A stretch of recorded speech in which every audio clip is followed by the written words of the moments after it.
हम इस वीडियो में कार्य यानी कि वर्क के बारे में पढ़ने वाले हैं। दोस्तों, आप सभी ने सुना होगा कि पेट्रोल और डीजल के जितने भी कुएं हैं वो अगले 40 वर्षों के अंदर अंदर खाली होने वाले हैं। कोयला भंडार भी लगभग चिंतनीय परिस्थिति में है और चूंकि वैश्विक जनसंख्या तो बढ़ती जा रही है, इसलिए हम ऊर्जा की मांग को कम नहीं कर सकते, लेकिन हम ऊर्जा के नए स्रोत ढूंढ सकते हैं। तो चलो हम इस वीडियो में कार्य से संबंधित कुछ बेसिक चीजें देखते हैं जो ऊर्जा को समझने में काम आएगी। दोस्तों, हम कार्य शब्द को दैनिक जीवन में कैसे प्रयोग करते हैं? पढ़ाना, दौड़ना, कूदना, बोझा उठाना, गड्ढे खोदना और तो और पढ़ाई करना हमारी नजर में कार्य कहलाता है। लेकिन विज्ञान की नजर में इन सब चीजों में बहुत कम कार्य होता है या फिर होता ही नहीं है। लेकिन वहीं जब हम किसी पेड़ पर चढ़ते हैं या फिर पहाड़ी पर चढ़ते हैं तो विज्ञान की नजर में उस समय बहुत ज्यादा कार्य होता है। तो चलो ये देखते हैं कि विज्ञान कार्य को कैसे परिभाषित करती है। हाँ तो दोस्तों, विज्ञान के नजरिए से हम कार्य को बल से जोड़ते हैं और इसी कारण विज्ञान में कार्य की परिभाषा कुछ इस प्रकार है। अगर कोई बल F किसी वस्तु को उस बल की दिशा में कुछ विस्थापित करता है तो विज्ञान की नजर में कार्य होता है, अन्यथा नहीं। दोस्तों, हम कार्य को जूल में मापते हैं।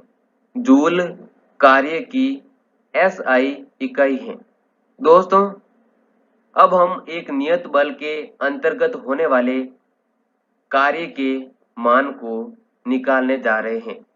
माना कि कोई नियत बल F किसी वस्तु को उसकी दिशा में S विस्थापन से विस्थापित करता है, तो उस बल के द्वारा उस वस्तु पर किया गया कार्य, जिसको हम W से दर्शाते हैं, का मान कुछ इस प्रकार होगा। W इक्वल टू बल का परिमाण गुणनफल बल की दिशा में उस वस्तु का विस्थापन। दोस्तों, यहाँ पर मॉड ऑफ F बल का परिमाण है। दोस्तों, तो अब बताओ एक जूल कार्य कितना होगा? अगर कोई 1 न्यूटन का बल किसी वस्तु को 1 मीटर तक विस्थापित करता है तो हम कहते हैं कि उस बल ने उस वस्तु पर 1 जूल कार्य किया। दोस्तों, ऐसा जरूरी नहीं है कि जिस दिशा में हम बल लगाएं उसी दिशा में वस्तु का विस्थापन हो। जैसे निम्न चित्र में आदमी बल ऊपर की तरफ लगा रहा है लेकिन चट्टान की गति नीचे की तरफ हो रही है, तो यहाँ पर बल की दिशा के विपरीत वस्तु का विस्थापन हो रहा है। तो बल की दिशा में विस्थापन निकालने के लिए हम निम्न तरीका अपनाते हैं। तो दोस्तों, हम ये मानते हैं कि वस्तु पर बल की दिशा यह है और वस्तु के विस्थापन की दिशा यह है और बल और विस्थापन के मध्य कोण थीटा है। तो हम इस चित्र को देखकर आराम से पता लगा सकते हैं कि वस्तु का कुल विस्थापन तो AC के बराबर है, लेकिन बल की दिशा में विस्थापन AB के बराबर है और यहाँ पर AB का मान वस्तु के कुल विस्थापन गुणनफल cos थीटा के बराबर होगा। दोस्तों, आपको cos की 3 वैल्यू याद रखनी है। cos 0 डिग्री 1 होता है, cos 90 डिग्री 0 होता है और cos 180 डिग्री -1 होता है। तो यहाँ से अब हम पता लगा सकते हैं कि विज्ञान में कार्य धनात्मक ऋणात्मक या फिर 0 हो सकता है। दोस्तों, अब हम कुछ उदाहरण लेते हैं। जब हम किसी वस्तु को ऊपर की तरफ h ऊंचाई तक फेंकते हैं तो गुरुत्वाकर्षण के बल के कारण उस वस्तु पर कितना कार्य होता है। दोस्तों, जब वस्तु ऊपर की तरफ जाती है तो गुरुत्वाकर्षण बल की दिशा किस तरफ होती है? नीचे की तरफ। और विस्थापन की दिशा किस तरफ होती है? ऊपर की तरफ। तो इस कारण बल और विस्थापन के मध्य कोण कितना है? 180 डिग्री। और cos 180 डिग्री का मान कितना होता है? -1।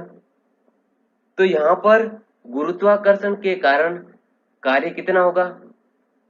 गुरुत्वीय बल का परिमाण गुणनफल विस्थापन का परिमाण इंटू cos थीटा।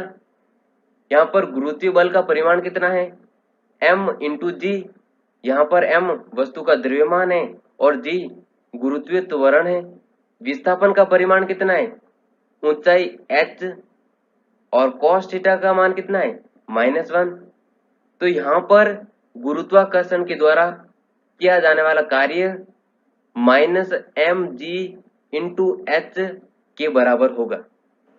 अब हम गुरुत्वाकर्षण के कारण होने वाले कार्य को निकालते हैं जब कोई वस्तु कुछ ऊंचाई से नीचे गिरती है। जब वस्तु माना h ऊंचाई से नीचे गिरती है तो गुरुत्वाकर्षण बल की दिशा नीचे की तरफ होती है और वस्तु की विस्थापन की दिशा वो भी नीचे की तरफ होती है। तो यहाँ पर बल और विस्थापन के मध्य कोण 0 है और cos 0 की वैल्यू 1 है। तो यहाँ पर कार्य कितना होगा? बल का परिमाण इंटू विस्थापन का परिमाण into cos theta. cos theta की वैल्यू 1, बल का परिमाण m इंटू जी और विस्थापन कितना है? h। तो कार्य होगा mgh। दोस्तों, अब हम ऐसी परिस्थिति में कार्य का मान निकालते हैं जब बल का परिमाण नियत रहे लेकिन उसकी दिशा बदलती रहे। इसका एक उदाहरण एक समान वृत्तीय गति है। एक समान वृत्तीय गति में अगर हम अभिकेंद्रीय बल की बात करें तो उसकी दिशा हमेशा केंद्र की तरफ होती है और जो कण वृत्तीय गति में गति कर रहा है उसके विस्थापन की दिशा हर पॉइंट पर स्पर्श रेखा के अनुदिश होती है। तो इस कारण अभिकेंद्रीय बल उस कण पर जो कि वृत्तीय गति में गति कर रहा है उस पर 0 कार्य करेगा, क्योंकि यहाँ पर अभिकेंद्रीय बल और विस्थापन के मध्य कोण 90 डिग्री है और cos 90 डिग्री की वैल्यू 0 होती है। अगर हम असमान वृत्तीय गति की बात करें तो भी अभिकेंद्रीय बल तो 0 ही कार्य करेगा, क्योंकि उस समय भी अभिकेंद्रीय बल और विस्थापन के मध्य कोण 90 डिग्री रहेगा। दोस्तों, अब हम एक ऐसा कंसेप्ट सीखने जा रहे हैं जो कई बार क्वेश्चनों को बहुत आसान बना देता है। कंसेप्ट इस प्रकार है, अगर हम बल और विस्थापन के मध्य ग्राफ बनाएं तो ग्राफ और विस्थापन अक्ष के मध्य जो क्षेत्रफल होता है उसका मान उस बल के द्वारा किए गए कार्य के बराबर होता है। जैसे इस चित्र में y अक्ष की तरफ हमने बल को लिया है और x अक्ष की तरफ हमने विस्थापन को लिया है। तो जो यह क्षेत्रफल है लाल और हरे रंग वाला वो इस बल के द्वारा किया गया कार्य है। दोस्तों, प्रथम और तृतीय चतुर्थांश में जो क्षेत्रफल होता है उसको हम धनात्मक लेते हैं और द्वितीय और चतुर्थ चतुर्थांश में जो क्षेत्रफल होता है उसको हम ऋणात्मक लेते हैं। दोस्तों, ऐसा जरूरी नहीं है कि अगर किसी वस्तु का किसी बल की उपस्थिति में टोटल विस्थापन 0 है तो उस बल के द्वारा उस वस्तु पर किया गया कार्य 0 होगा। इसको हम एक उदाहरण के द्वारा समझते हैं। माना कि कोई 5 न्यूटन का बल किसी वस्तु पर लगता है और उसके कारण वो वस्तु 10 मीटर तक विस्थापित हो जाती है। इसके बाद बल की दिशा वापस पलट जाती है और वो वापस वस्तु को प्रारंभिक बिंदु तक लाता है। तो हमें यह बताना है कि उस बल के द्वारा उस वस्तु पर कुल कितना कार्य किया गया। हम इसको करने के लिए दो हिस्सों में डिवाइड करते हैं। जाते समय माना कार्य W1 और आते समय कार्य W2 है। तो W1 का मान कितना होगा? 5 into 10 into cos theta. Cos theta की वैल्यू यहाँ पर 1 है तो 50 जूल कार्य होगा। वापस आते समय भी बल और विस्थापन के मध्य कोण 0 है तो अब भी कार्य 50 जूल होगा और कुल मिला के कार्य 100 जूल होगा, जो कि 0 के बराबर नहीं है। दोस्तों, अब हम बल और विस्थापन के मध्य ग्राफ के द्वारा एक क्वेश्चन करते हैं। माना कि बल y अक्ष की तरफ है और विस्थापन x अक्ष की तरफ है। अगर इनके मध्य ग्राफ कुछ इस प्रकार है तो किया गया कार्य विस्थापन अक्ष और ग्राफ के मध्य का क्षेत्रफल होगा। इस क्षेत्रफल का मान निकालने के लिए हम इसको इस प्रकार से बांटते हैं कि प्रत्येक बांटे हुए भाग का हमें क्षेत्रफल पता हो।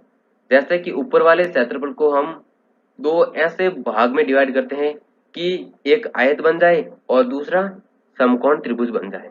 अब अगर इस आयत का क्षेत्रफल W1 है और इस समकोण त्रिभुज का क्षेत्रफल अगर W2 है और नीचे वाला आयत का क्षेत्रफल W3 है तो कुल मिला के कुल मिला के कार्य का मान W1 plus W2 minus W3 होगा।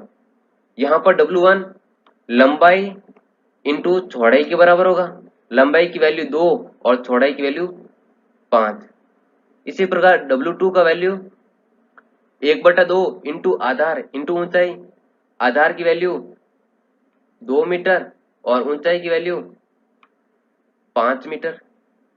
और इसी प्रकार W3 की वैल्यू भी लंबाई इंटू चौड़ाई से हम निकालेंगे और फिर पहली इक्वेशन में इन सब क्षेत्रफलों के मान रख देंगे और इससे हमको कुल मिला के कार्य मिल जाएगा।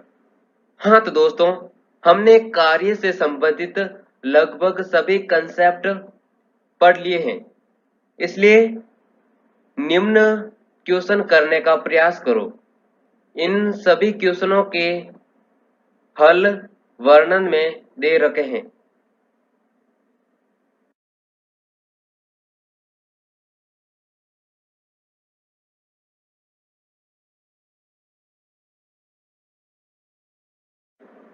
अंत में दोस्तों, मैं आप सभी को धन्यवाद कहना चाहता हूं